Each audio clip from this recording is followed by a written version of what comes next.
Hello everybody. Let's see if I'm on Twitch now. Am I on Twitch? Am I alive? Hello. That was Deceiver right there, wasn't it?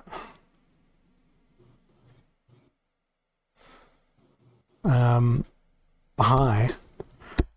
I think I forgot to press start stream at the correct moment. But I'm here now. I fixed myself. I had to recover my own stream manually. But that's my own fault. So here are my end of season rewards. I'm gonna click buttons slowly, maybe quickly. In any case, there's gonna be lots of clicking. No, I'm just gonna click reveal all and be lazy. If I was a vet, that would have been a whole other meaning. I don't know. I'm not a vet. I'm not a veteran or a veterinarian. And I'm certainly not a veteran veterinarian. But hey, yeah, here's my end of season rewards. Now, no pack giveaway. We're going to turn packs into dust. Because if you guys recall, at the end of last stream, we turned a Possibilis into some packs. And then I got several packs through the course of end of season giveaways, end of season rewards, and possibly some through standard stuff. No, I'm not going to burn them. I'm going to add to the stupendous pile of cards that I've got. And we'll first go and open some Gladiator Quesadillas. Some Gladiator Quesadillas. Oh, a couple of rares. Hopefully we've got a little bit of a Captain Katie in here. No, that's Eliza Fox. And a Quadrifius Bane. It's not a very fun phrase to say.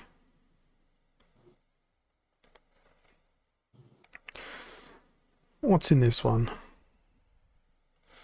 What is the plan? Well, I think I've discussed that in the comments of that post that I made, but fundamentally, we're gonna open these packs, we're gonna look at memes, we're gonna play some battles, and then we'll discuss some things as we go. Yes, I am the man of the moment because I'm here. We might hear from Rick when he returns from his coffee retrieval exercise. What's this going to be? Oh, it's not a Captain Katie. So it's going to be all about these packs. We're going to get gold foil legendaries, or we're going to go home. Although I am at home, so that doesn't really make sense. Oh, no legendary in this pack. But Catrabella is welcome. Okay, good. We didn't get any gold foils over there. We're going to open 10 whatever editions these are. Chaos Legion. We're going to do it all at once. And then hopefully that will get us better results. Silent Shavi. A couple of Radiated Brutes. Benari Scout. Harvester. Hirelings. I'm leaving any rares or epics. There's not going to be any legendaries. There's too many commons. I'm probably not even going to get a gold foil. There's a legendary though. Oh, Stonefish. At last. Ooh, epic. So a few rares. Sunkai Harvester gold foil. Some Kiras. Goblin Psychic and some Shadow Snitch. Let's see what these rares are going to be. Time Mage in Shiny. Obsidian. Cursed Wind Deku. These are all great cards. Oh, there's not such a great card. Spellsmith. General Sloan. What's this one? A Goblin Tower. Oh god, Akelia. Right on time, Kira. I'm gonna just say that you said hello when I pulled the scrappers there. And a hello sideswipe as well. And what is this rare? 3 river nymphs. Okay, we've got an epic. It's a prismologist. And now we're going for the legendary. Can we get this legendary to turn into more packs? Please be a gold foil something. It's a Quicks, but it's not gold foil. Can we turn Quicks into more packs? How many more packs could we turn Quicks into? What are the bids on Peak Monsters for a Quicks? We're just gonna turn Quicks into more packs. $8.14. Yeah, let's do it. Let's turn Quicks into packs. Items. Legendary, Dragon, Summoners, Quicks. This one. Sell card. 8.14. So that should sell instantaneously. Well, there you go, Pero. Now you can buy another one for 8. And then we're gonna go to the market, and first we're gonna figure out how much 8.14 times by 0.95 is 7.73. Multiply that by whatever the price of DEC is these days. Oh, DEC's gone up a little bit since the last time I looked. 123.8393. Oh, that's the wrong way. How can I be so bad at maths? 7.733 divided by 0.0000893. Okay, we can spend up to 8,659 DEC on packs from the market. So, items. No, market. Other items. And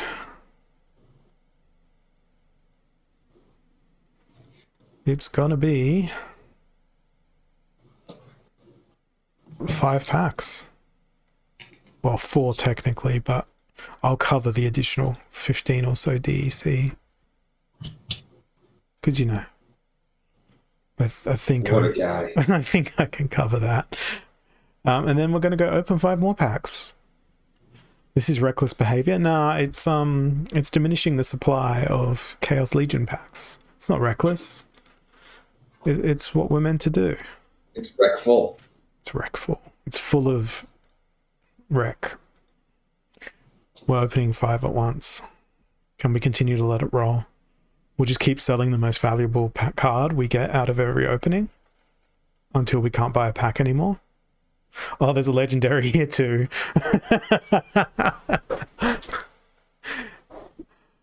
Oh, there's an epic as well. Oh, there's 2 epics. Far out. Alright then. Yeah, whatever. We'll flip the rare. We'll flip the epic too. Narissa Tridon. Antoid Platoons. Venari Knifer. What's this epic? Jin Inferni. Life Sapper. Flying Squid. Zenith Archer. Lava Spider. We're going to leave that legendary till last.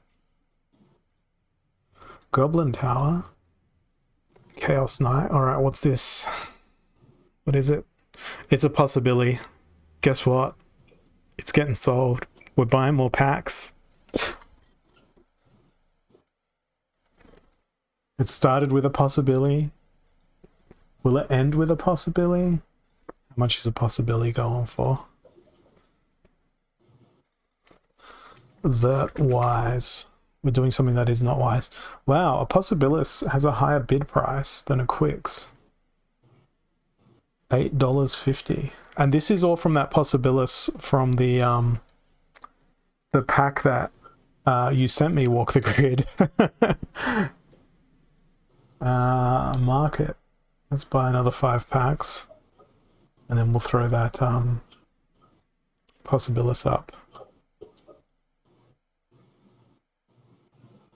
1, 2, 3, 4, 5. Buy, confirm, peak monsters, my cards, the Ys. Here's the 1 BCX one. Sell. 8.5.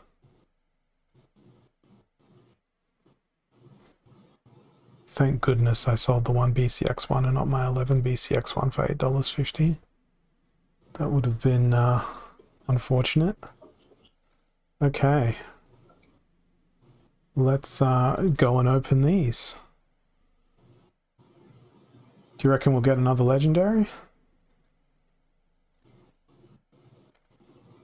We're opening 5 of them all at once. I don't know that I want to walk the grid. It was like administrative horror last time, sending you all those cards one by one. We do have better ways now. Oh no. There's no legendary in this set. Maybe we'll get a gold foil summoner. I think the rain has come to an end.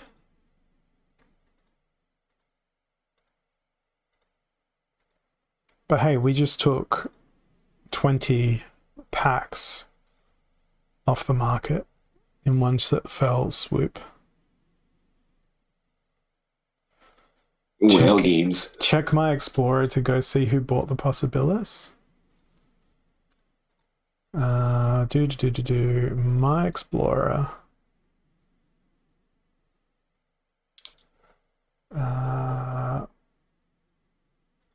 So we can see who purchased the Quicks, but it doesn't look like the transactions come through for the Possibilis yet.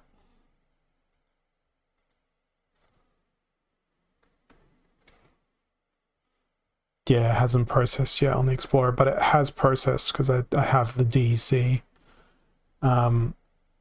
for the thing. Actually, it's probably in the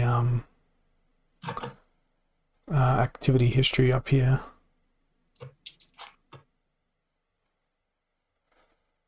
If it loads. Lloyd Forger 0 is the person who got it. Oh wait, it was 10,000 DEC. So I think I can afford one more pack. Maybe.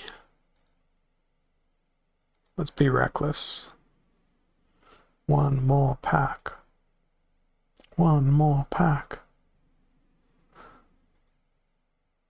Never enough. Oh, maybe that was the pre-fee.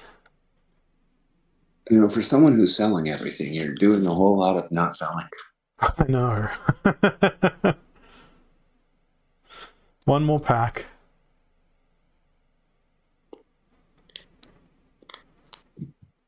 Let's see what this is going to be. You put a bid up before I put it on the market. Yeah, there are bots that can beat the bids and buy stuff quicker, which is pretty unfortunate. Yeah, that's ridiculous. Well, hopefully we'll get another one for you here, Para. It doesn't look like it. Be a gold foil summoner. Oh, it's a gold foil Regal Periton. What's that going to be worth? Periton. Wow, that's not even worth selling. $1.25. That feels like not enough for a gold foil card. I concur. Yeah, if I bought them on Hive Engine, I could have gotten a few more, but then I would have needed to waste time sending it to the thing. I paid the convenience tax. I'm fully aware of this. Where did my Splinterlands window go? Oh, it's right in front of me. I'm brain dead. If you put more packs on then I pull more gold out of my packs than you did out of your 25. Well, I opened 21 packs, so on averages it's probably about the same, maybe, possibly. I mean, Possibilis was in there. Let's reload this page again. And let's go look at memes. So we have the latest in meme technology from Jagged, a photo of me when I started Splinterlands. This is not very accurate. Like I said on Rick's stream, this is not my nose. But it's very clearly AI generated. Yeah, that mustache is wonky. Yeah. Turning 2.25 into 0.25. So 2 packs into 1, which is kind of what we just did as well. That's before all the operations. Real player, human player, battle helper player, bots getting booted from modern. SPS staking requirements, suplex. Low prices on cards, being happy where I'm playing. Extra bots coming to wild, take cover. Oh, hollow. Yeah. So if you do go, since you said you are going to keep your SPS stake, you should delegate it all to me. Yeah, but I still want to downvote stupid proposals when there are stupid proposals. You keep your voting power. Oh. You also continue to earn all of the rewards on your staked SPS. Delegating it only is relevant as far as leagues are concerned, I believe. Interesting. But I have 13 energy today because I decided to change the parameters of the Archmage bot to leave me more energy for manual play to see whether or not I still love it or whether I just hate it. So we're going to try and gold stomp in Modern. I did kind of the same thing, only for different reasons. I set mine up to like 40 because I hate the first day of the season. And we'll see how we go in Modern. Can you hear the rooster? I can't hear any roosters. Okay, good. I'm outside because now that my stream is done, I'm smoking before bed, and the neighbor's rooster, I think, might be blind because it is clearly not sunrise. Just when I was gathering courage on Holizor's SPS delegation, Rick beat me to it. Nah. I mean, I probably will have enough SPS to sponsor 2 champion players, I think.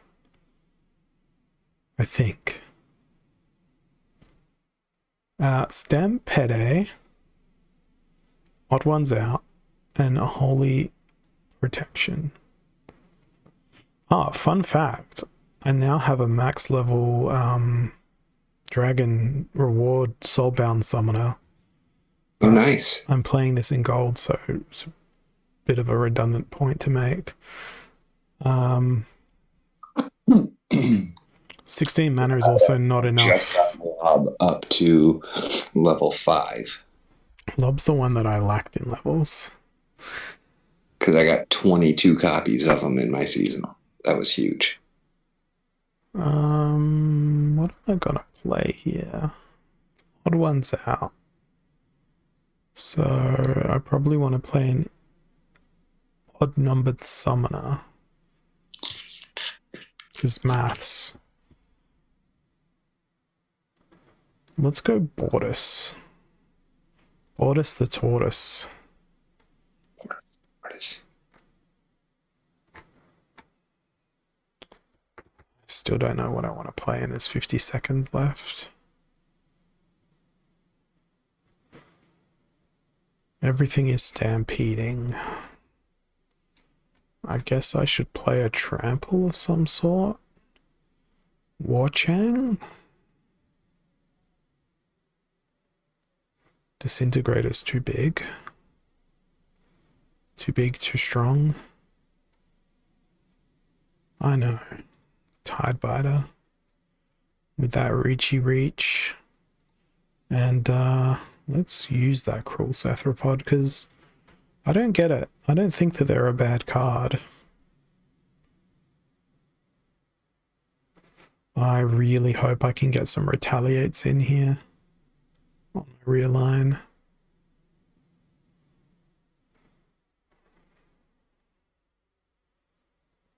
Please don't poison me.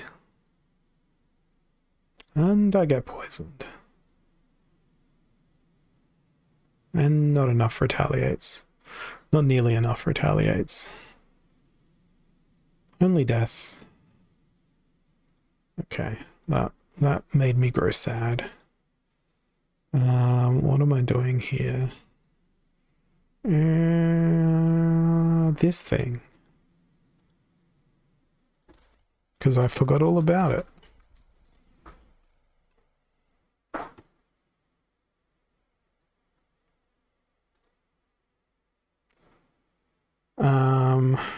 What am I gonna do?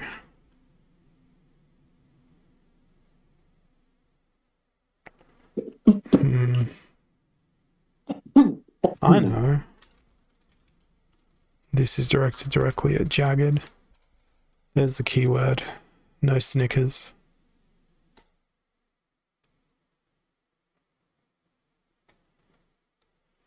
Ooh, are you not entertained is the rule set. That could be fun. Are you not entertained? But it's also Silent Summoners, which makes me sad. So yeah, we're playing Quora. There's Quora. We're going to surround her with martyrs.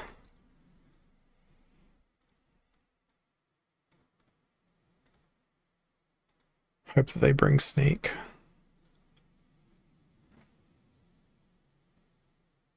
I could throw Kron in as well for good measure. I'm not going to do that. Oh god, Llama Quora Kron. Can't. Silent Summoners. But that could if it wasn't for Silent Summoners. That would be highly amusing. I'm thinking Slip Spawn, and then I'm just going to throw about 2 heals at it, because that's the sum total of heals I can fit in my team. There's a tank heal. And where's the other tank heal? Where's my Wood Nymph? I don't have one. They must all be delegated out. Alright. Yeah, I think I'm going to win this.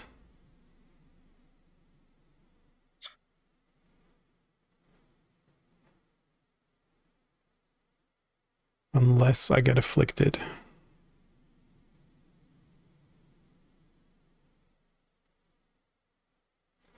Interesting use of weapons training, I must say. Okay, Quora, it's your time to shine. Because she got immunity. She can't die. Well, she can't get afflicted. She can still possibly die. I don't think she's gonna die. Quora's broken. Why is Quora so broken? The rest of the team is kind of pointless now.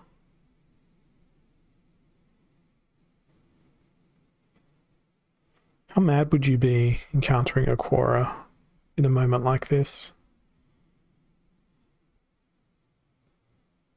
Such a great little Quora.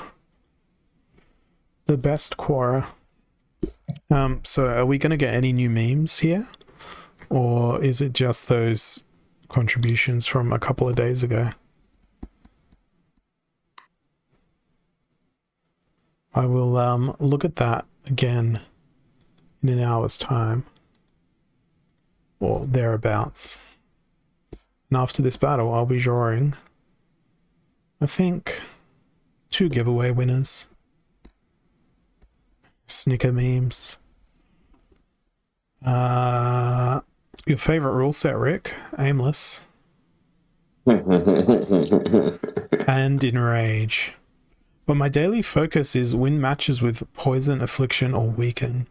And Poison is a great thing to use in Scattershot. True. It's a wonderful thing to use. Do you have a Waka? No, I don't. Maybe I should get one, you know? To add it to the pile of cards that one day I might have to get rid of. I mean, honestly, like, what else do you not have? There's lots of stuff I don't have. I was gonna make a joke about like dignity and other things.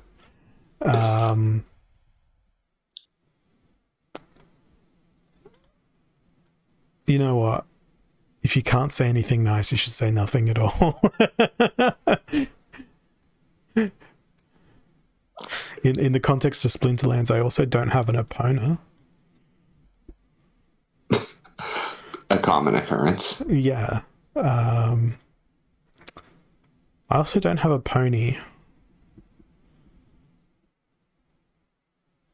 You know how you get those customers in customer service jobs that are like, what do you want to make this better? And customers go, I want a pony. And you're like, sorry, I don't have any equine customer compensation devices to provide to you. I'm not even sorry. Just no. Well, there's one poison, but we need to get Affliction in on that game as well.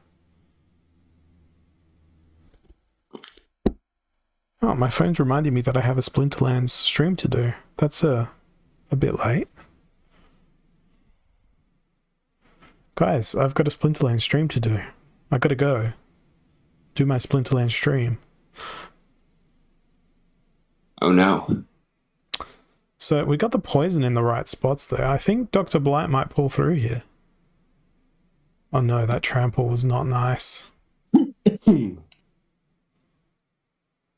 Oh. That Arachne thug drained all of my life force. No, cancel match. I want to do giveaway spins. Winner one is on Lily so far. Obi Phenom. What are you going to get? Let's see. It is a Goblin Psychic. Congratulations.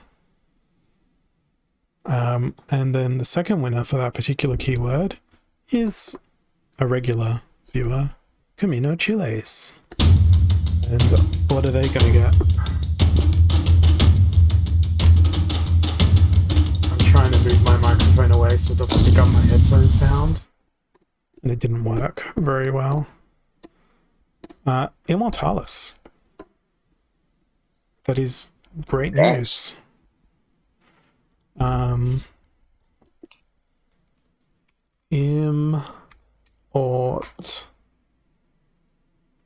Tail is.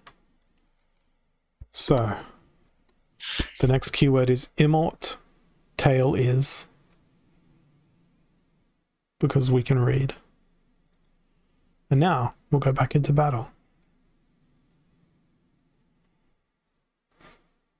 Yeah, Kira's got it.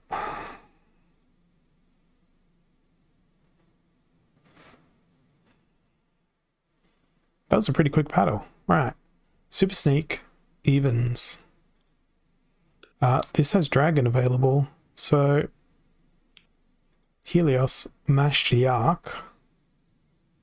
What Splinter should I play with Super Sneak to use Bloodlust? I'm thinking blue.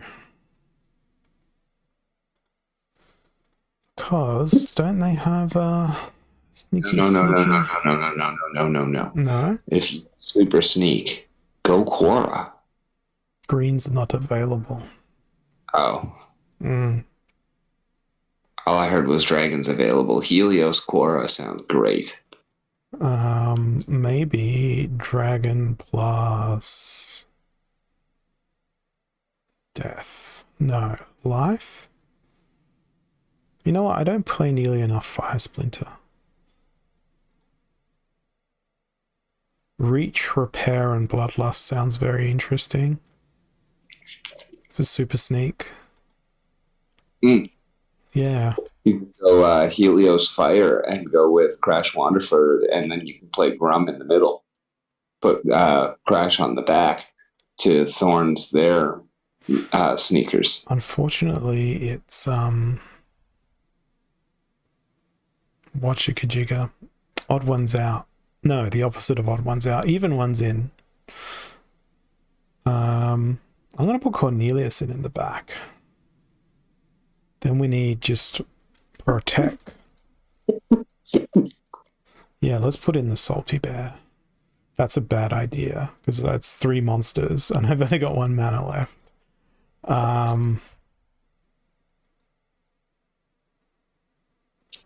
Maybe we'll put in the Ferox Defender instead. This is going to be such a bad team. 3, I can't play 3 mana stuff. Let's put Vruz in the back. Pump up that Cornelius. Then Halfling Alchemist, which doesn't have redemption, and we'll go play with our terrible team composition. They brought sneaks. Come on, Vraz, say goodbye. Oh no, Vraz isn't going to pump Cornelius. Vraz is going to pump the Halfling Alchemist. That's not what I want. That is not what I wanted. Oh no. But guess what? Chimney Wall Stomp. I like to think he's from Wall Street and he's doing a stomping in Wall Street land. Looks like he's gonna actually do quite well in that second position. Because Cornelius is kind of like priming everybody for defeat, while Wall Stomp is just doing a bit of a wall stomping. Well, that could have been much better than what it was, but I'd like to think that my victory had something to do with the fact that the opponent was from the Xbot Squad Guild. Maybe. The fact that I, as a human player, threw out a unpredictable team composition. What have we got here? We have Target Practice, Amplify, Weak Magic. This is not going to be an unexpected lineup. Oh no, I can't play Flesh Golem because this is modern. Drat. I was just going to go Llama Flesh Golem. I could go Llama Goblin Psychic. But I feel like that's too slow. I guess we could go... I feel like, because it's weak magic, we should maybe... Is Dragon in? Dragon's in. Let's do a poor man's...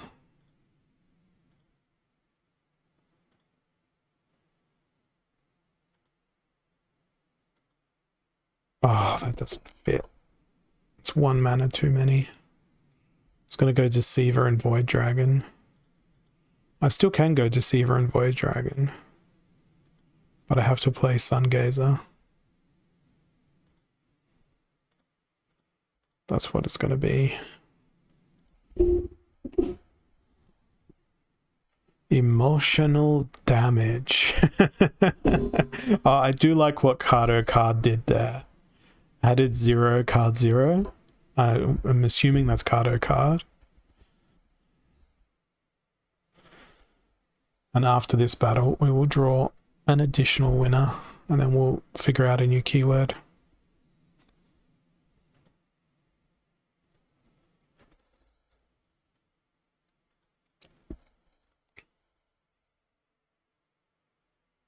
Yeah, I don't like my chances here. I think there's going to be too many stuns.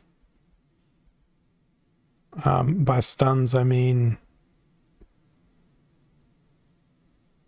I don't know what I meant. My brain's not very operational. Come on, Deceiver, you gotta dodge.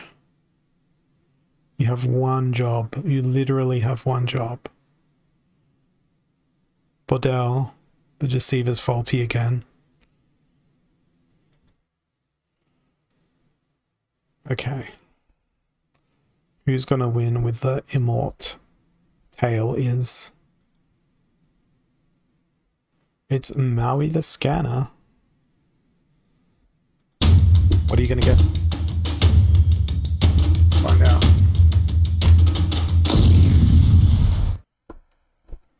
Disintegrator always looks much more impressive than it actually is, but it looks great in gold foil. It kind of looks like a legendary card in gold foil. That's my view, at least. We're not going to do Disintegrator as the next keyword. You know what I'm going to do? I quite enjoyed it the last time I did this. I'm going to get people to guess the keyword, because it's fun and tormentuous to them. They often don't like that. But it's going to be a Splinterlands ability. I don't know what Splinterlands ability it's going to be. But you're just going to have to guess. And I think it's going to be an underappreciated Splinterlands ability. Yeah, it is. Okay, I've set the keyword, but I'm not telling any of you what it is. So good luck. I'll let you know when somebody gets it.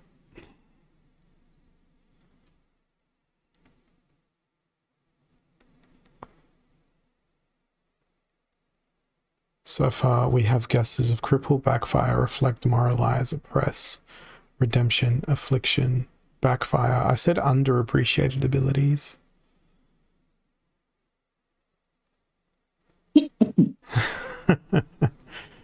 Underappreciated abilities. Blast is not an underappreciated ability.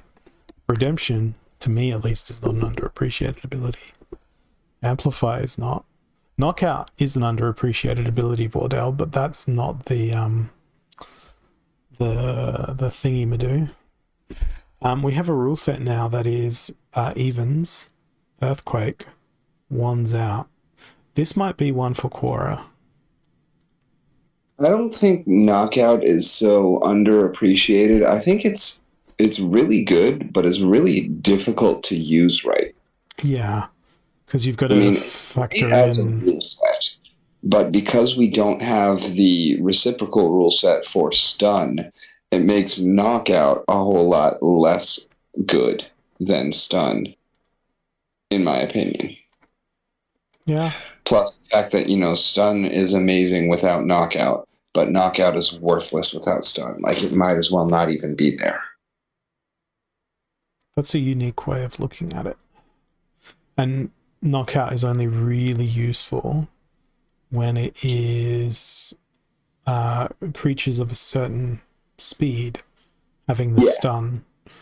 Because they gotta be fast enough to hit, yet they have to go after the stunner, and a lot of the stunners are pretty fucking slow, which actually kind of works out because they can hit last and then stun them for the next round, and the still be stunned, but that leaves open a lot more opportunity for cleanse. So 11 people got the keyword. I'm not telling you who it was, because I'm just going to draw it.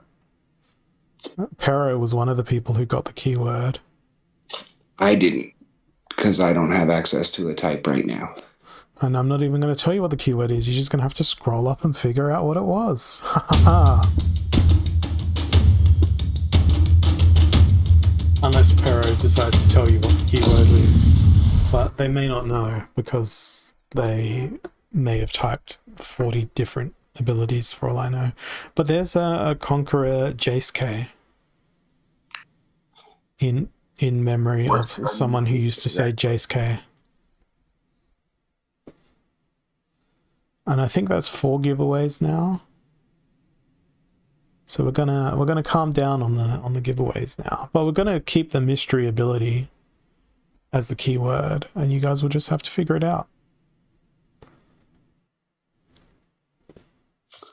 Oh, did you just drop a new hint for him though? No hints. But Pero got it right at some point. So if people scroll back through the chat, find Pero's list of guesses and try all of them, then they might get it right. Drop Bear would be a great ability for Splinterlands. Look, we didn't even need to use Quora here. We just had a vastly superior team. Even though we used no Void Armor in a battle against Wraith. You know what I think would be a cool ability? Reversing the teams that were submitted so that you win if you were going to lose? No. Something that can apply taunt. That has something like opportunity or snipe or sneak. How would you feel about an ability that was scattershot, but it applied taunt to one creature? And as long as that taunt was present, or your team would attack that creature, then provided your creature was still alive, that scattershot would then hit a new creature and apply taunt to them. I think that would actually make scattershot good.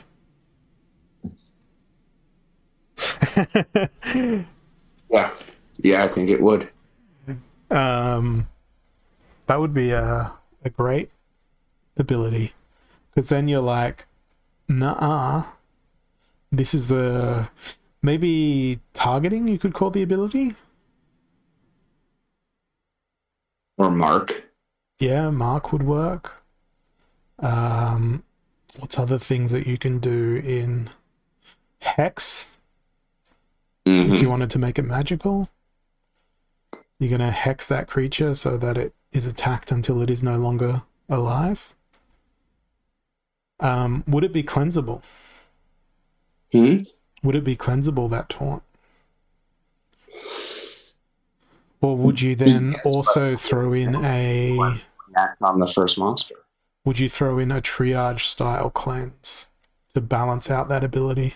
Because you add a new ability, you have to add a counter. I would say that is strictly proven to be not the case, a la Scattershot. Well. No, I feel like that wouldn't be out of place. I mean, a triage cleanse would be amazing. How to adjudicate that would actually be difficult. Yes. Like, triage affects whoever is lowest HP, and if it's a tie, then it's whoever is towards the front. But how would you decide who gets the back cleanse? The back cleanse. I think you would go who has the most negative status effects closest to the front. That makes sense. It would be an interesting mechanic. So you'd really want to play Dr. Blight with that. So he maybe hit someone with poison and afflict, and then you put the taunt on someone else, and then it's the poison afflict that gets the cleanse. Yeah, that adds depth. And Is there anyone else who applies 2 debuffs on a single hit on a single monster? I don't think so. there is.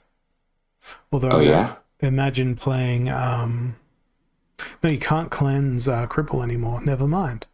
Oh, there we go. Lava Spider has snare and poison. There's 2 debuffs. Okay. Oh no, snare doesn't add a debuff though. But it can be cleansed. No, snare can't be cleansed because it doesn't add anything. It removes flying. I thought it could still be cleansed. I don't believe that is the case. I could be wrong.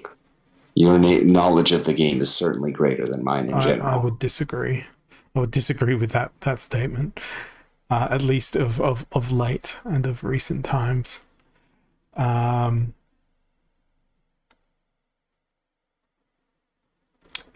Oppression applying as a debuff would be an interesting buff to oppression.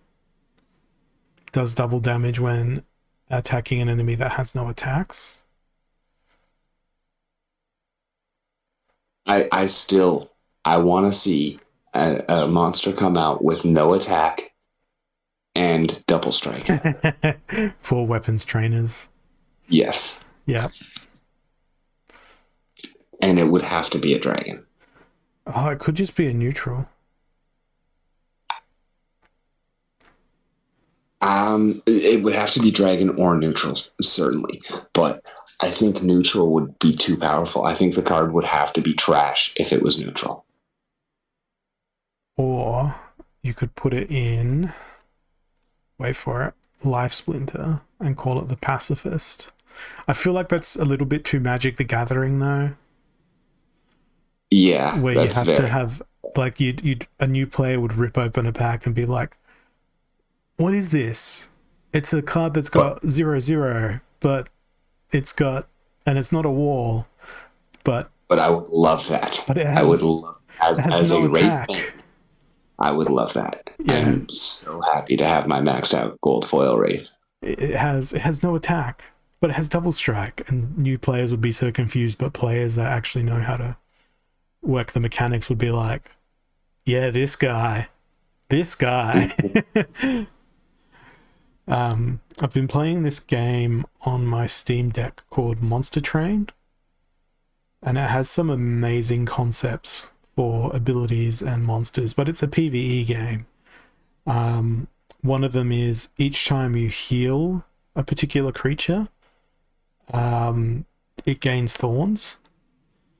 Oh, wow. So it just gains 2 thorns every time you heal that creature. And if you apply like a regen effect, each time the regen effect hits, it gains thorns. Oh my god, that under kitty. Which is great. It's fantastic. And then there's another ability in that game called Cultivate, which I think is interesting. Jack, if you play a creature that has thorns with my lore, it should hit for 4. Yeah. And then if you add Amplify, it should hit for 6. Yes. Yes. Which then means the thorns is like Oster Rotwell and Prismatic Energy. Which means that the thorns is then subject to force field, right? No, because it's 2 hits. Nah, you just buff up the original thorns, in my opinion, instead of having 2 distinct counts of thorn. The other ability I think that How needs... do you see it on the card? I have no idea how it'd be represented. Thorns squared? I think we could do like a red circle around it or something like that, or like additional rings or something like that, because then you could also show, like, annotate how many times a bloodlust has been triggered or how many weakens are on a feature. Yeah. Yeah, that'd actually be a really good quality of life thing, like particularly with silence. demoralize, weaken, Yeah. a counter, Yeah. because those are often strategies that involve multiple of the same thing. Yeah. Like 3 demoralize is oppressive in a melee only rule set. Reverse martyr. When this monster dies, the killer will have all stats reduced by 1.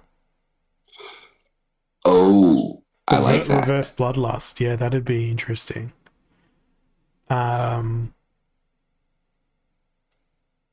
That sort of exists to a certain extent with like cards that have inspire, because the moment you take out that card, the whole team is weakened.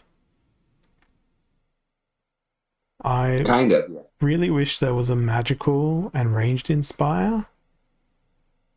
Oh, and that would also be good for stuff like Inspire. Yeah, because then it would make Also, inspire relevant again. We really need the ranged and magic versions of Yeah. Inspire. Those are easy abilities. Yeah. So why don't we have? So we've got stuff that impacts speed. We've got stuff that impacts health. We've got stuff that impacts enemy health. We've got stuff that impacts enemy speed. We've got stuff that impacts enemy attack and enemy ranged and enemy magic. Yeah. So I think that magic inspire and whatchikajigga ranged inspire should be a thing, definitely. Triage cleanse, whatever that should be called, should be a thing. What about a reverse opportunity where you attack the creature that's got the most health?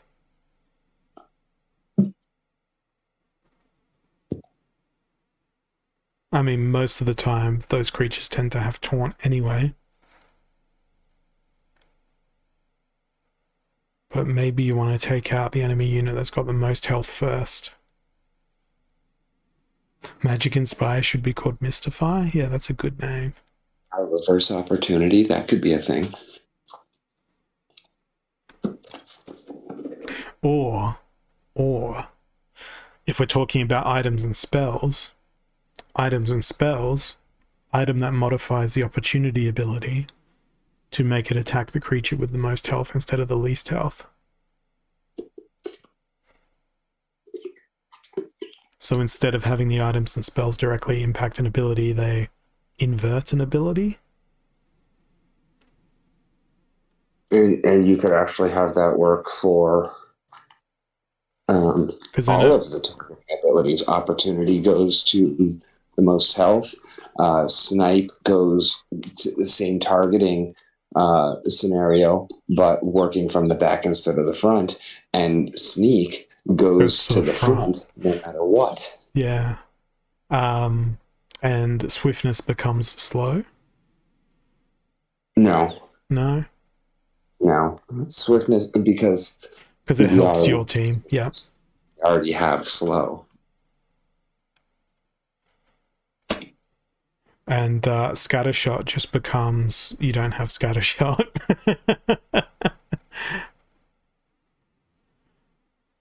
All these ability names. I wonder how many people are eligible now.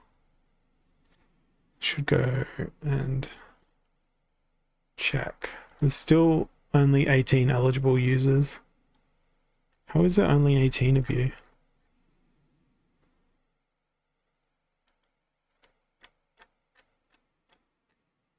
Yeah. It's only 18 people. Reverse death blow. As long as there are 4 or more enemy monsters, this monster has double attack.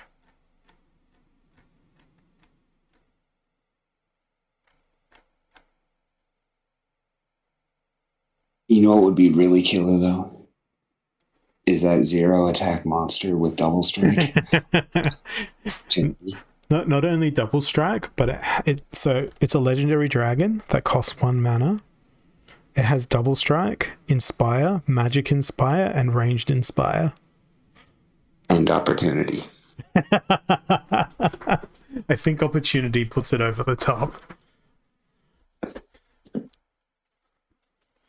Okay, and camouflage. Scavenge, but it only starts with 1 health.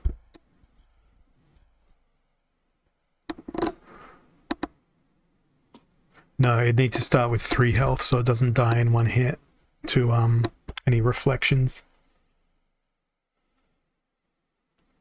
You want it to die in 2 hits at least. Let's see if we can combine any more of these soulbound cards. Because surely there's other stuff. No, there isn't.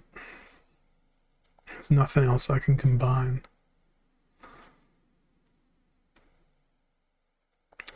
No, you're a common. I got excited there with Whistling Damon.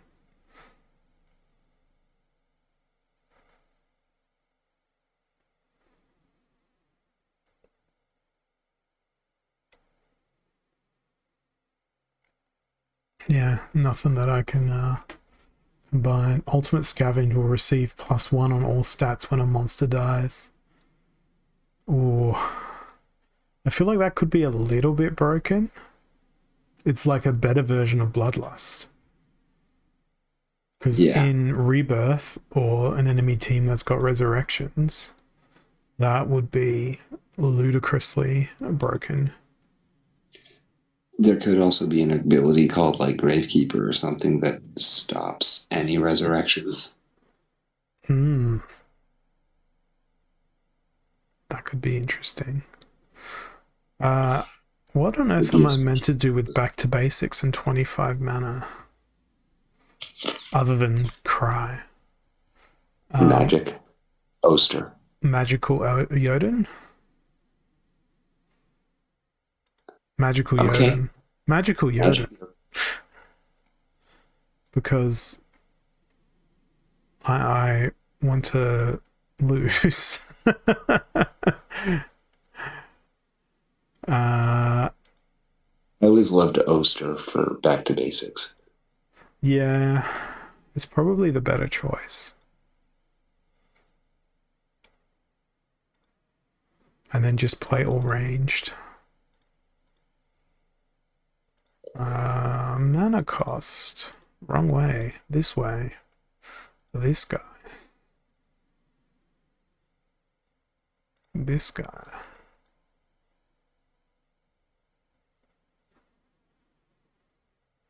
Maybe even this guy.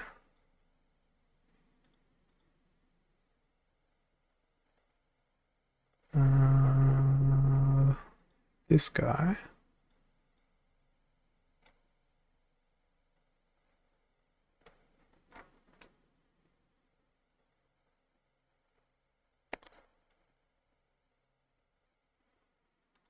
This one.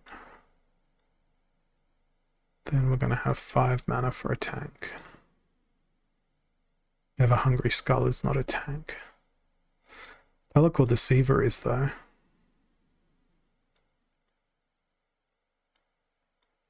Okay, let's see how this team goes.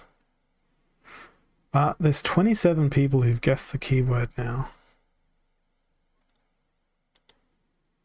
We have 54 viewers, so that's a 50% ratio.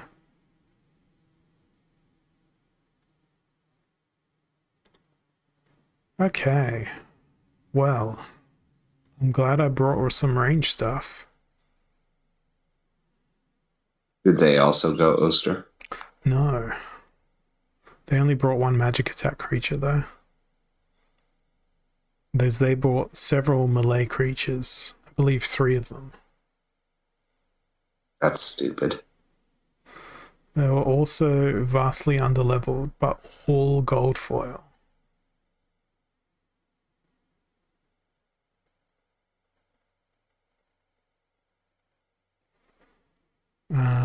That was a win.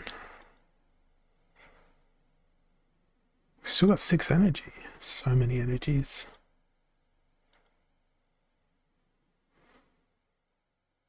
Unprotected, keep your distance, taking sides. I feel like this is a Fernheart game. Maybe. Oh yeah, do you have Max Gold Fernheart now? Yes. Okay, good. because I wanted to play Cornelius, but that doesn't work because Cornelius is a neutral. But you know what I'm going to do? I'm just going to play lots of Scattershot instead, because I'm not in control of my destiny. We live in a deterministic universe. Well, for this particular battle at least. There's 2 Scattershots. Beatrix Ironhand is a card that I want to play more, but at the same time, it's kind of like, why do you have Thorns when I want to play you in Keep Your Distance when the Thorns is useless? Although this might be interesting. Ava the Undaunted into Failed Summoner. Hello Weapons Training. And then we can throw in Thane Newsong. Maybe. I don't know. Honestly, I like Ava. I think that a lot of people are not happy with her, and I don't really understand why. Like, I'm happy with the fact that I've got Kron in the back line to save me when everyone else fails.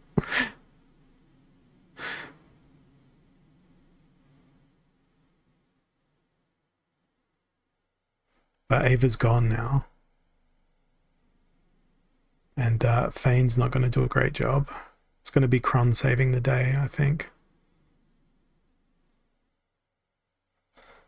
Maybe not.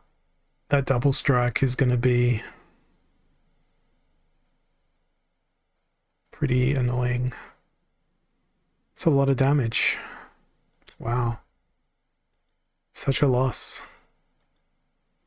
I'm clearly a terrible player. Okay, there's 30 eligible winners, users. Hopefully we don't reveal what the keyword was.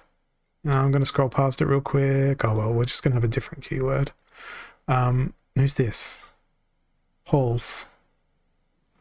Congratulations. Let's see what you're going to get. I'm going to move the microphone away.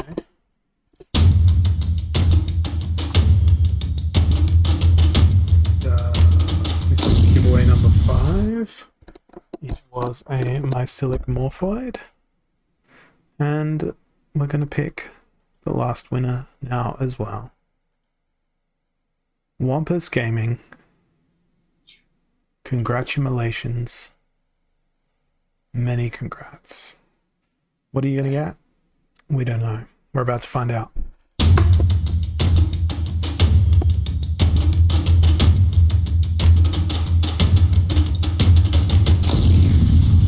Ah, it's Rick's favorite card. It's a Grandmaster Wraith. Good card to end the giveaways on.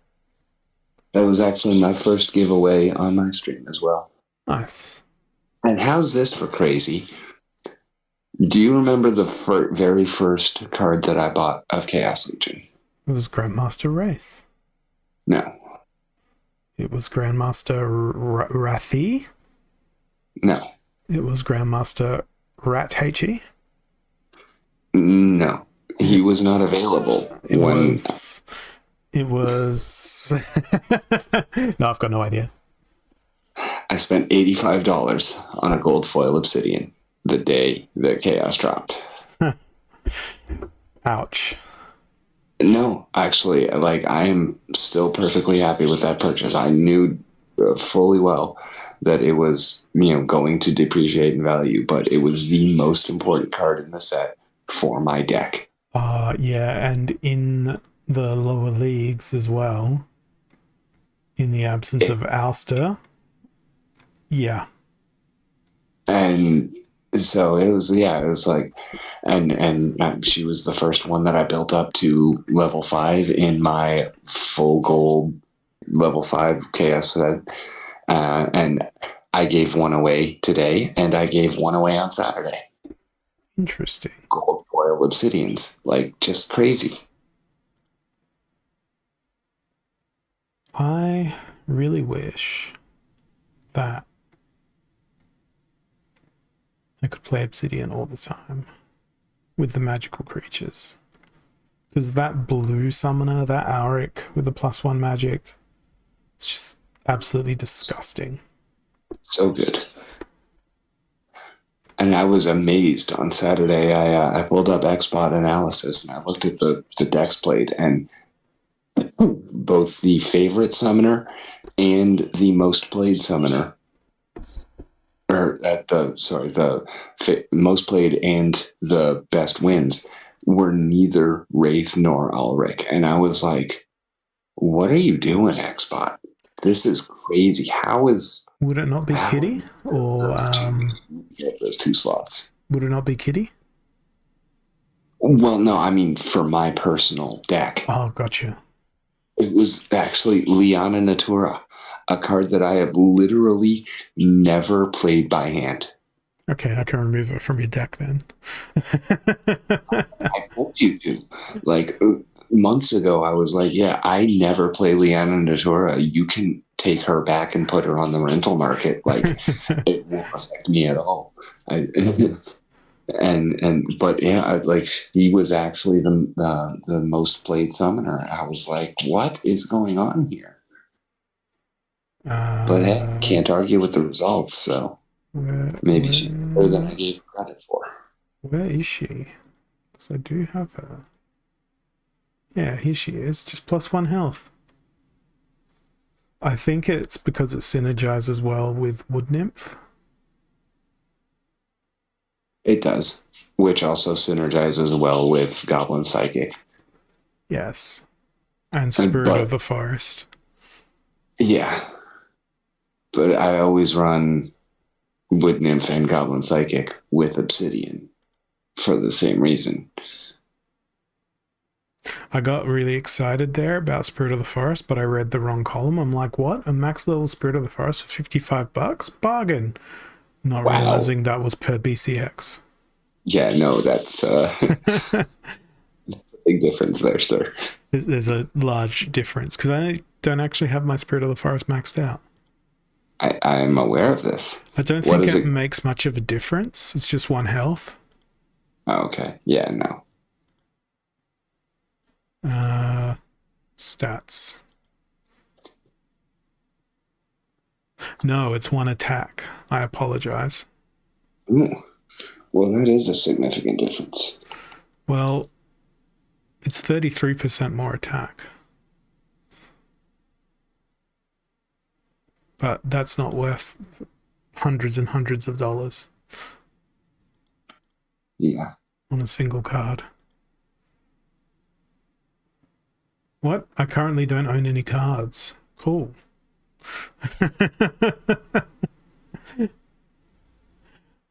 Probably because of the filters that I use there. Let's reload. Owned. There we go.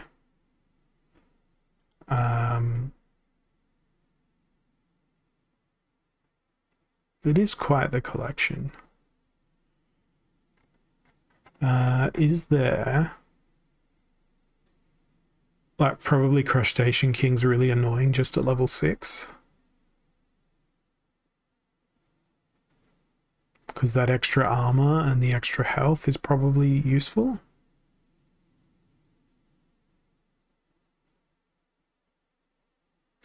I don't like the fact that when you go Crustacean King level 8 to 9, it loses a health in exchange for 1 more damage. But then it gains that health back at level 10. Alrighty, I just reconnected with the computer, so I missed you for a minute there. I was saying that Crustacean King at level 8, it gains a health. But then at level 9, it loses a health, but it gains an attack. Yeah, I hate that. And then look at this. Level 6 Crustacean King and level 5 Crustacean King. At level 5, it has 1114, but no protect. But at level 6, it loses a health to gain protect. Yep. Yeah, Crustacean King. I mean, there's a bunch of cards that have weird and wonky level ups, but I think Crustacean King is kind of chief of that hill. Yeah. And it needs something to give it a sense of scale if it is indeed a king. Because I just imagine it as a tiny, diminutive thing the size of a fingernail. Right?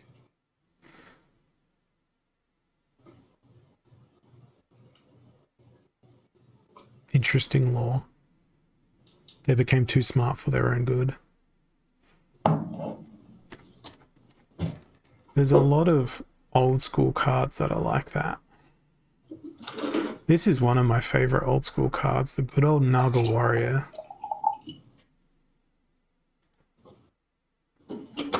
Retaliate and Enrage. It's Not such really a familiar with. I don't think I have one, right? Delegated to On the Mountain. Hmm. I guess I do. 5 attack, He's the 4 speed, 9 health, Retaliate and Enrage. I think I have lost to him a couple of times. I don't think I've ever actually played him. Her. Her. Just want to look at Inspire now. Which one is it? Blue Naga Splinter Warrior. Blue Splinter Inspire. So roll her out with Pirate Captain and River Helendale. Oh, blue. Yeah.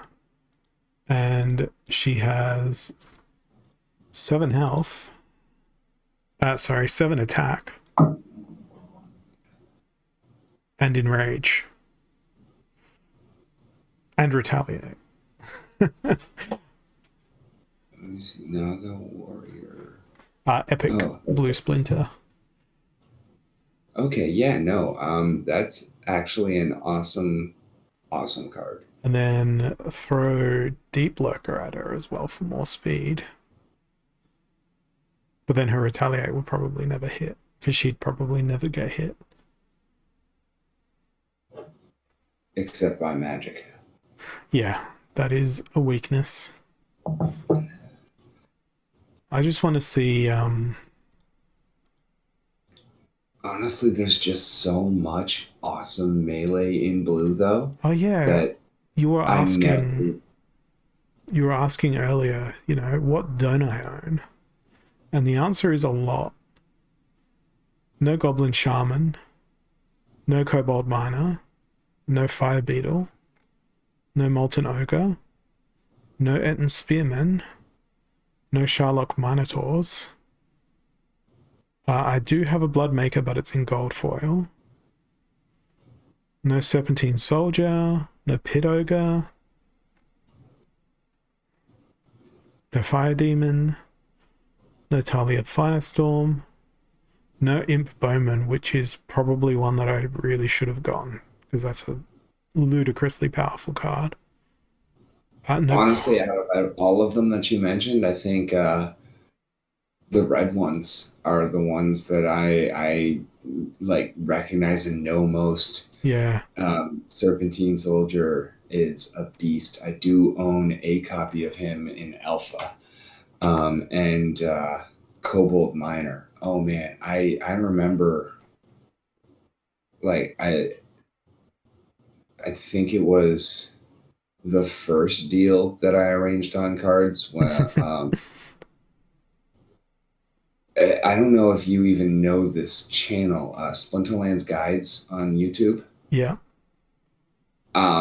He was actually one of the first people, like within the content creation community that I got in touch with, and I hooked up a long term rental from him, and it was a really strong green magic deck before Obsidian was even announced, and that's why it was like it was Oaken Behemoth and Wood Nymph and uh, Spirit of the Forest and Spirit Druid Grog and like just all of the cards that I got from you as well, like that. And it was just amazing. And I also had, the Kobold Miner and whatnot. And yeah, amazing cards. And like actually the very first person that I talked to at all in the Splinterlands Discord was Brybro. And he hooked me up with a gold flesh golem when I was just getting started. And I think he delegated it to me for like 3 months or something like that. And oh man, what a card when you are just starting the game. One that I regret not having in my collection is probably Elemental Phoenix. Oh yeah, that's a beast. But I feel like Oh, it lost its utility with the advent of prismatic energy.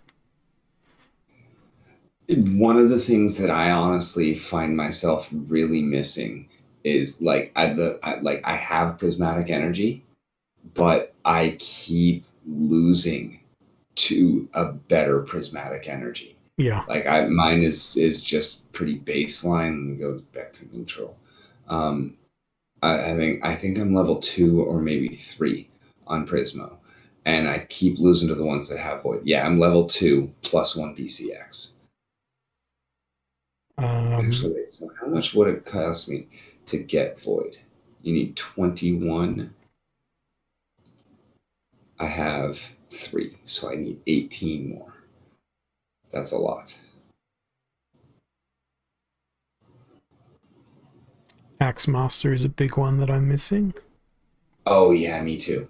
Out of everything that I like when I sold everything, there's very little that I actively miss. Axe Master is on that list. I'd like to add Valnamore to that list, but I never had a Valnamore.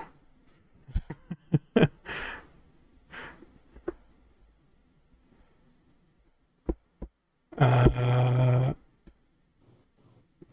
You have Elmo. I don't have him because he's untamed, correct? yes, Okay. and I only have one. Well, I figured. Yeah.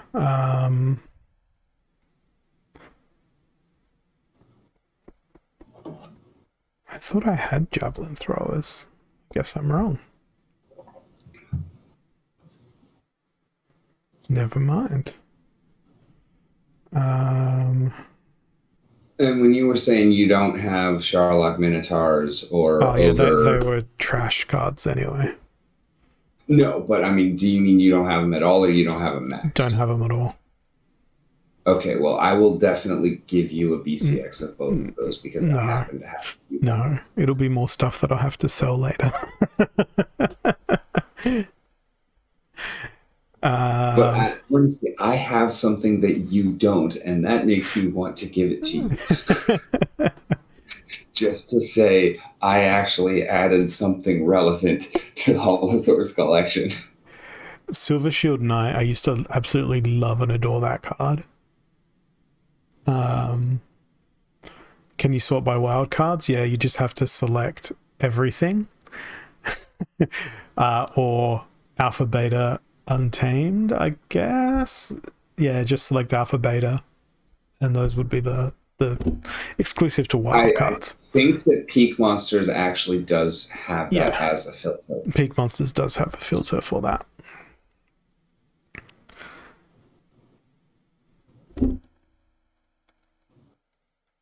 I did a pretty good job of life, Splinter. I Air really honestly Elemental. Life is probably my favorite Splinter. Like barring Ulrich or like Obsidian or like Jotun, like Life as a whole, I think is my favorite Splinter. Even without Wraith. Yeah. Once I learned to play it. And But it was also probably the hardest Splinter to learn to play correctly for. Walk the Grid raises a good point that I should just swap to Alpha and Beta because those are the cards that I'm mostly missing. In terms of like rewards and everything. Right. Air Elemental was such an important card in the early days of Life Splinter. Another one I don't think I've ever actually played. Oh no, Um, I have at least once or twice. I have played it, and it has won me the game in a couple of those circumstances. But it's one that I never really think of.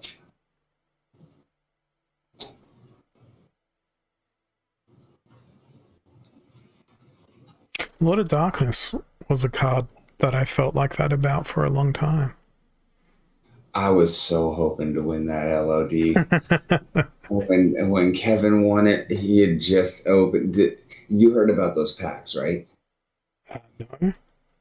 Oh, he opened 20 packs on my stream, Okay. and he pulled four legendaries, a gold Ridiculous. foil legendary, Ridiculous. three epics, and 13 rares, Ridiculous. of which three were summoners and one was gold, and like four gold commons. Like, just the most ridiculous pack opening I have ever seen. And it was just like, I tilted a little bit. I'm not gonna lie. I had to apologize to him afterwards. Like, bro, I hope you didn't take any of that personally, because none of it was. It's just I am so sick of watching everyone else's amazing luck and just being like, when Rick. But like, I'm happy for you. And I mean, he like the gold soul fiend paid for his 20 packs. Now that inspires me to blow like 100,000 DEC on Hive Engine and buy packs the proper way and see if I can reproduce his luck. So I'm doing that. Since I inspired this, can I get the cards?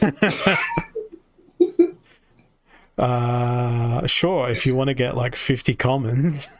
No. Honestly, they would help. Let's transfer 100,000 DEC to Hive Engine. Let's go and open Tribal Depth and do the lazy way of just going to the pools. Oh, and if you are still here for Rebellion, I'm not buying any. oh, Tapped okay. out.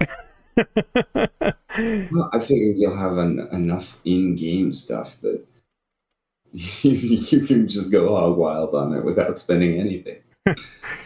I want Hive. Hive. 281 Hive. How many packs is that going to get us? We're about to find out.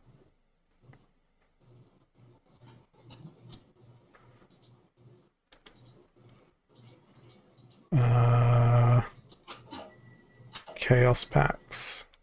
Wow, that's going to be a lot of packs.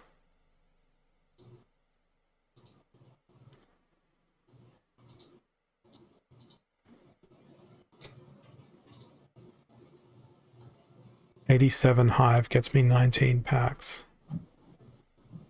I just got 280 Hive. Well, it should be fun. It's just going to take a while for these to process. We won't be buying 50 packs there.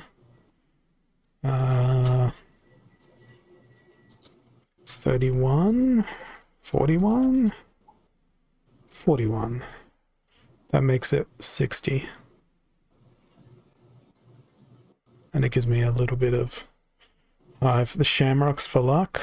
I think your username is the luck. Don't rope.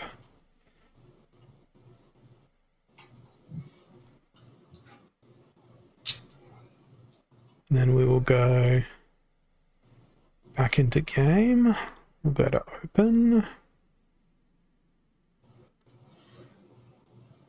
We've got 60 on Hive Engine. Are we going to do these all at once? Yes. So 60 times 5, this is going to be 300 cards. So I expect, on average, we should see 3 legendaries. Is legendary actually supposed to be a 1% chance? I don't know. Because if that's the case, then my luck is I don't know it off the top of my head. way off. And gold is supposed to be a 4% chance, right? Sure. I'm going to click reveal all and just sit back I love it. and watch the I love show. it. Oh, legendary in slot 3. It's a Billy. Legendary in slot 10. Remember, I'm watching on a delay, so this is. Okay. I won't spoil it too much then. Oh no, go ahead because the stream is more important. Uh, I'm just wow, it's two it's it's it's legendaries, it's three flipping at an legendaries. alarmingly quick rate, so I can't say things as quickly as they flip. But there's been a few gold foil commons. Now we've got a shaking It's legendary. gold rare. Torrent Fiend. So we got a Torrent Fiend, 6 Thaddeus. Four legendary, four legendaries, three epics. Okay, so the question is, do we flip those legendaries into more packs? Ifrit Rising is like probably worth nothing. So that's one. You actually have two of the other cards that I regret selling in there. Gold Uh, foil Goblin Psychic, gold foil Pelcor Arbalest. Legionnaire Alva is probably worth nothing as well. And that was the first legendary that I ever pulled. People are sleeping on Fiends. I kind of agree. Yeah, I really want to get mine all maxed out. I do own at least one BCX of all of them, but I really want to get them all maxed out. So Goblin Tower Gold, Arbalest Gold, Shadow Snitch Gold, Riftwing Gold, Scavo Hireling. That is a brilliant card. To Yeah, me, that is a highly, highly underrated card. very. And in gold too, nice. Let's go open more cards. I got no more money, Kira.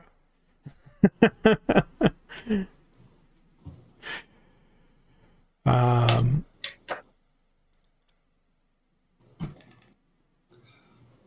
Well, here, let me buy the gold psychic and gold arbalest from you. I can find some DEC or something. I don't even know if it's worth me clicking the transfer button. Let's see what they're worth. Arbalest, $1.40. Psychic, $1.25. So $2.50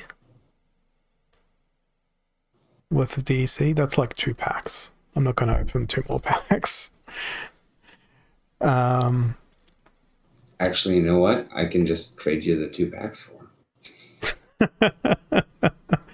Then I will open the 2 packs, and then it'll be horrible. Let's do it. Hold on, let me take them off the market. Just send them to Rick Wins Again. Psychic. Yes, the 1 BCX Psychic, not my 38 BCX Psychic. Transfer to Rick Wins Again. Done. How angry will you be if I get gold foil legendaries right now? I literally had them on the market, one at 15 hive and one at 40 hive, just sitting there like, I know they're not going to sell anytime soon, but if they ever do, then cool. I'm just looking at the DEC burn leaderboard again. No, what's going to be hilarious is in one pack, you're going to pull a gold foil Arbalest and a gold foil Psychic. That would be truly hilarious. So and then I will buy 2 more packs and trade them again. Just to see me continue opening packs. So 8 million DEC has been burned additionally in the last 4 days for the burn event. How many days are left in this event? 10. Yeah, I don't think we're going to get close to that 427 million that I forecast.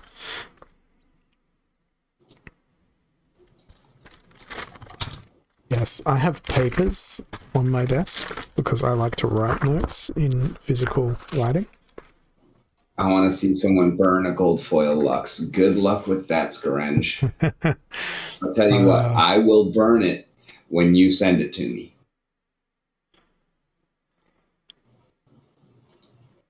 Yeah, and Oliver, I was a really gold hoping you foil would run Zerial. the gold foil Zerial, and we're gonna get 25 copies. Yeah, no, I didn't. I just got the baseline.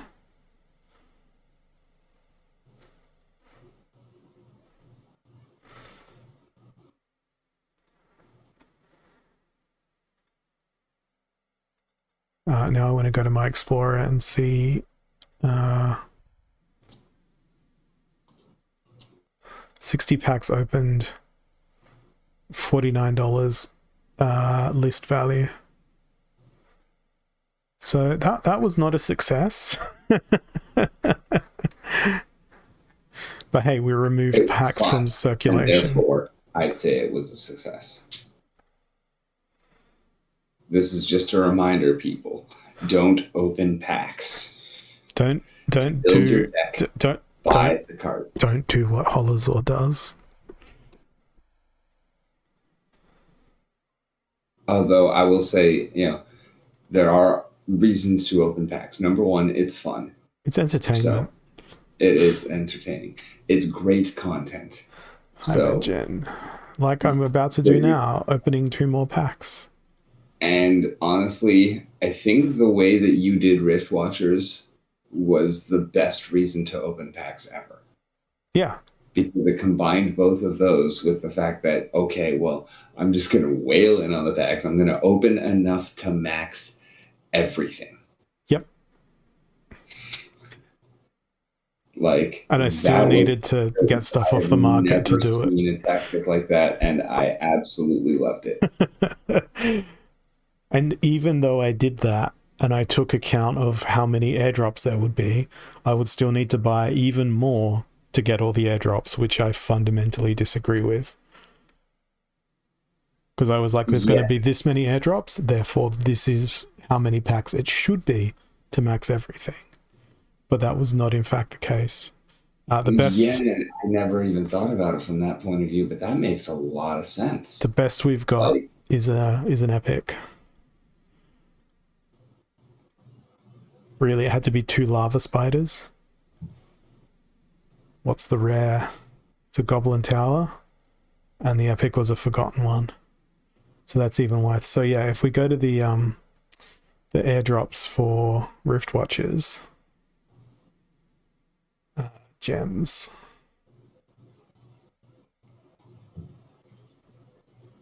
So my packs purchase 2015.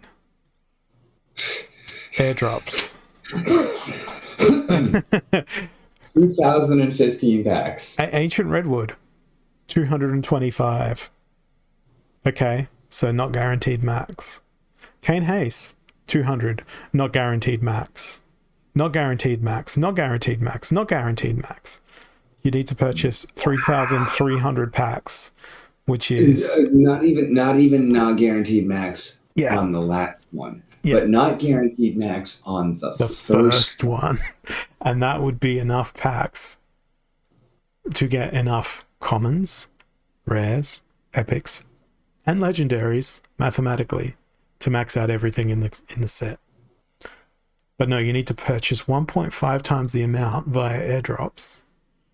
Or if we put that into dollars, 5 times by $1,500, $7,500 just to be guaranteed those extra 11 cards, valuing that airdrop at allegedly $681.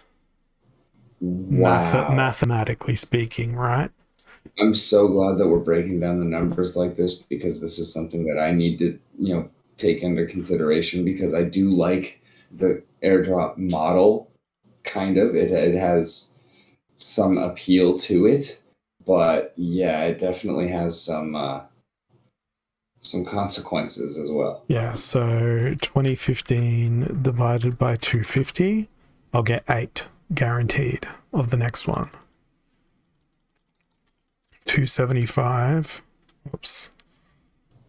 2015 divided by 275, I'll get 7. So what would you think about the idea of something like an unlimited level? So the cards can continue to get stronger. I would have much rather preferred that you not only can combine cards, but... Okay, let me start from scratch that sentence again. I can go and combine a card to level 10 straight away, but that card doesn't reach level 10 until it has been involved in a victory a certain number of times. So the underlying card might be level 10, but unless it has won 1,000 battles or been involved in 1,000 winning teams or some number, it's not level 10. So you actually have that experience of grinding your cards. Experience. Yeah. And having that experience tied to that particular card. That way, experience on the card becomes a commodity as well as that card itself. Because I'm sure there would be people that would be like, right, no one ever plays insert card name, Pellicor Deceiver. I'm going to get this Pellicor Deceiver to level 10. And people would use their energy on it. People would buy more energy just to level that card, to play games with that card.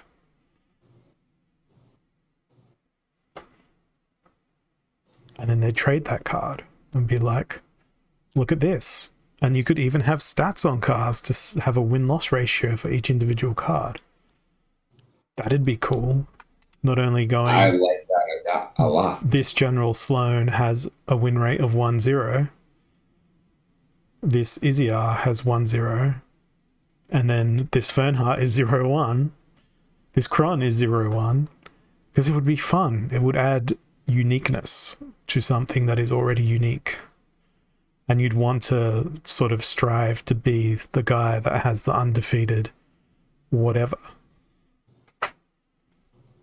Yeah. That would be... Yeah, I like that a lot. That would be fun. That would be trackable. It would be a lot of data processing to do. It would be hard to represent on a UI. But you could have cards gain experience in that way. And it would be interesting. The thing that frustrates me a lot, and I've said this before, is that all of this stuff is open source. We have so many talented third-party developers in the community. What do? I haven't said this part before. They go build bots. Imagine if a third-party developer that has the capability of building a machine learning bot, which is essentially what XBot is, and apply that to other gamification stuff within Splinterlands. Cards having a side chain, so to speak, where they have experience, they have a win-loss ratio, they have, I can click on this unique prismologist and see that this prismologist has killed 7 flesh golems or 84 hardy stonefishes.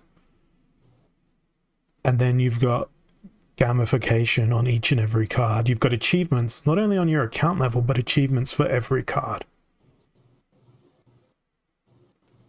An Arbalist defeating a shield bearer. Ultra rare achievement. Yeah.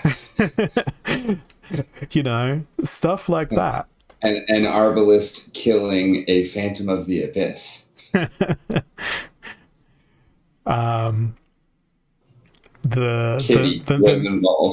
no attack creature with double strike killing anything.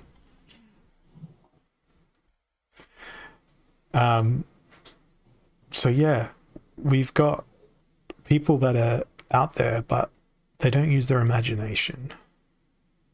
They don't use Splinter Forge is the only thing that's gone in and said, right, here's another use for your Splinterlands NFTs. And it would be so easy to develop stuff if you knew what you were doing. I want to see someone make an SPS DAO proposal and say, we want this much money. We are going to build this game. Here is our game plan. Here is our roadmap. Give us the money. And the DAO pays for the development of a community-made alternate game that is part of the Splinterlands ecosystem. And we have more ways to use our cards. We have more games to play. Yes, we're going to have tower defense. Yes, we're going to have land. But we were joking about Mario Kart version of Splinterlands. We've joked in the past about other things. Imagine a side-scrolling beat-em-up like Streets of Rage, but you're using a Splinterlands characters in-game instead. There's so many things you could apply this universe to. A Diablo-like RPG with like randomly generated procedural dungeons where, I don't know, you play a traveler who's been teleported to the world of Praetoria and you're surrounded by all of these monsters and you don't know where you are, why you're there, what these monsters are. You just got to survive. There's so many things that could be done with this. And did you see the Roblox proposal a couple of, I want to say several weeks ago now? Someone made a proposal to make 10 million impressions or something like that. Yeah, someone made a proposal to say, hey, we want to develop a Splinterlands game inside of Roblox. And the community just went, no way, go away. You have no idea what you're talking about. We don't want to do anything with that. And I went in and just commented on this person's post saying, this is exactly what the DAO should be used for. Support this idea. Because it's novel, it's unique, and it brings additional use cases to Splinterlands stuff. And I've never played Roblox in my life, don't have an interest in it, don't need to have an interest in it.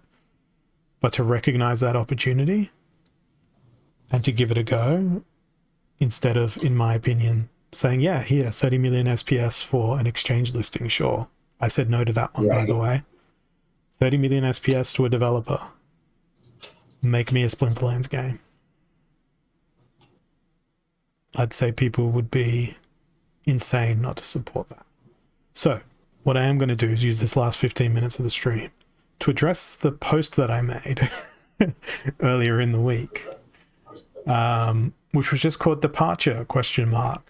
In which I rambled about the fact that I have become tired of Splinterlands.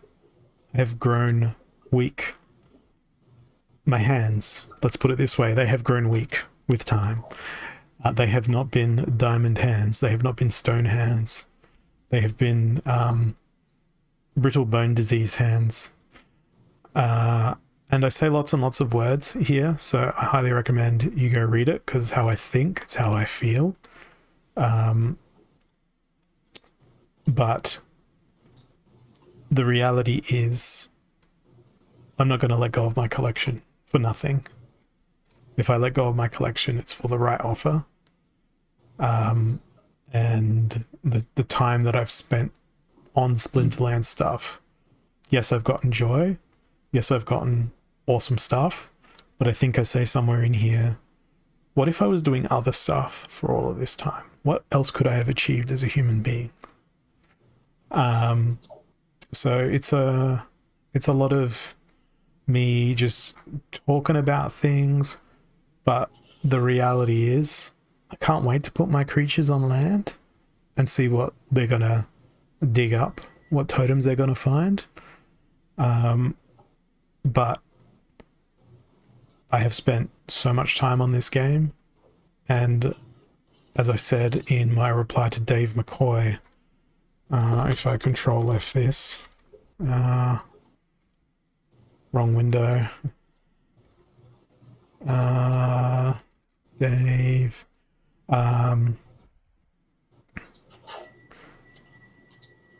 which DAO votes gave me faith, which I've spoken about on this post, on this stream in the past rather. The ECB should have never been approved. Thank you, Rick, for doing all the fancy maths on that. That was sort of my wake-up call to that one as well. The exchange listing stuff. And yeah, the fact that we haven't seen ambition from the community as much as I'd like to expand the game. So that's my opinion. That's me being critical of what I observe and what I perceive. And that's okay. I'm not here to, tear down the game or anything. I say these things out of love for the game and out of frustration that the game hasn't blossomed into the elaborately beautiful flower that I think it could be. It's come a long way, don't get me wrong, but we could come a whole lot more of a long way. It's how I feel when I drive down a road that's one lane and I think, we knew we were going to build houses on either side of this road. Why on earth did we build only one lane of road here? Without any turnoffs. Once you're on that road, you're stuck on that road until you get to the other end of that road. And I feel as though many of the things in Splinterlands have sort of done that. I mean, I'm still thinking to myself, when land? If tattoos weren't so prohibitively expensive here in Australia, I'd probably get a tattoo somewhere on my body that just said when land. And then every time I was on a commercial flight, I'd show it to the flight attendant and it would have an alternate meaning when land. Or even if I was on a boat, terrible. If I was on a boat, I'd show it to the captain of the boat and be like, when land. It would have so much utility in my day-to-day life. And then if I ever met Aggroed in real life, I'd roll up my sleeve and ask him when land. That's the sort of impact that this game's had on my life. I'm 35 years old. I've been playing this game for 5 years. I want to calculate what percentage of my life that is. That is 1/7, which is 14%. Yeah. 50. Yeah, 14.28% of my life I've been playing this game. Fun fact, I've been with my partner for 28% of my life. 10 years. Wow, that just made me also realize I spent 5 years at university. That was also 14% of my life. So 14% of my life at university, 14% of my life doing Splinterlands things, 28% of my life with my partner. Of course, some of these things may have been done simultaneously, so not entirely accurate, but it's a big commitment, right? It's a lot of time. But yeah, I'm rambling. If you guys want to see my reasoning and my statements, feel free to go read my post. Please also read the comments. Because my mind has probably changed throughout the comments that I have responded to people with. And there are a lot of comments. I have replied to almost every, if not everyone who's commented on that post. It's got 76 comments on it. Of course, I'm not going to reply to Pizza Bot. You guys are like a unicorn in our age group. What do you mean a unicorn? I don't understand, Gigi Shoyo. Tell me more.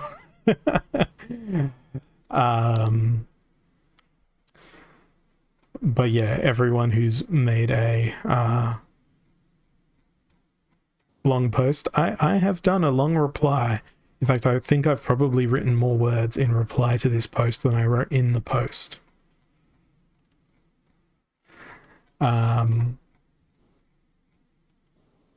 But yeah, as I said in one of the comments, I tend to wear my heart on my sleeve. And I will continue to do that because that's the sort of person I am. So you guys are still going to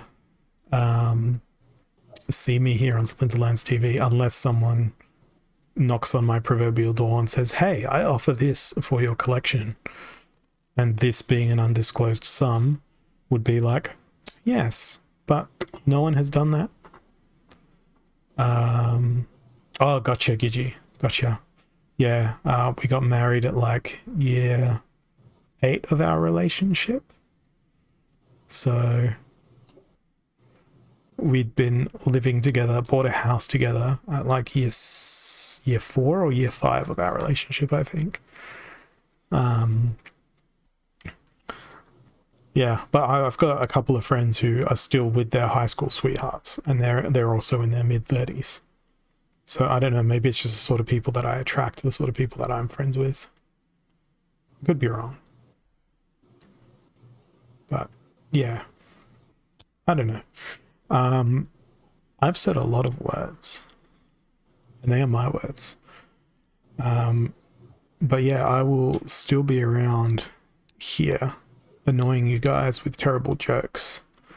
Terrible, is it callbacks when you use the same joke again later? Yes. Yeah, terrible callbacks that are probably premature because timing is the stuff of comedy.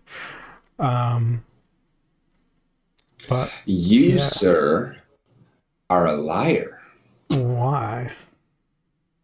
You said you have responded to every comment. That wasn't trash.